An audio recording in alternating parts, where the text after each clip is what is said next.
Hello, I am Lucille Harwood, and I have been listening to Strolling Down Memory Lane for quite a long time, and I've even played with Billy. He plays guitar and I play piano, and I think it's just all right. I'm going to do an impersonation of Fanny Crosby, and I do this quite often. She was a hymn writer and wrote poetry.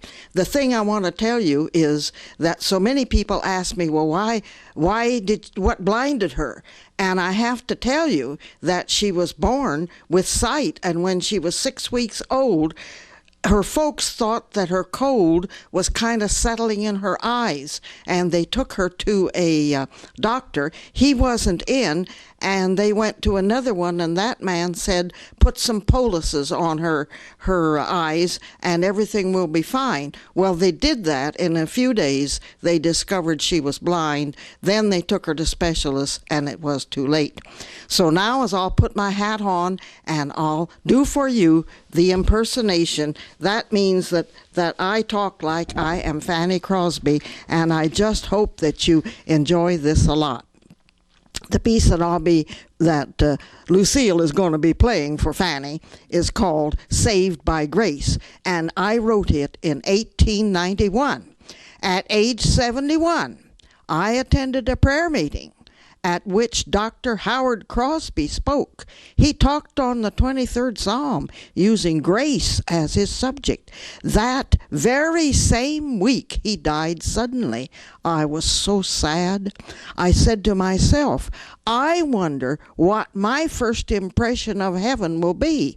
A moment later, I suddenly answered my own question. Why? My eyes will be opened, and I will see my Savior face to face. Then a few days later, my publisher friend, L.H. Bigelow, asked me to write a hymn on grace. Believe it or not, I wrote the 4 stanzas. Now get this. I wrote the 4 stanzas and chorus of Saved by Grace in less than an hour. As was often done, this poem was put away in a safe. Strange as it seems, 3 years later, I was visiting in Ira Sankey's home in Massachusetts. I was prevailed, as often happened, upon to speak.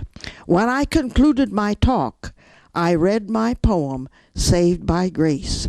A reporter from a London paper insisted I let him take my poem to England and publish it.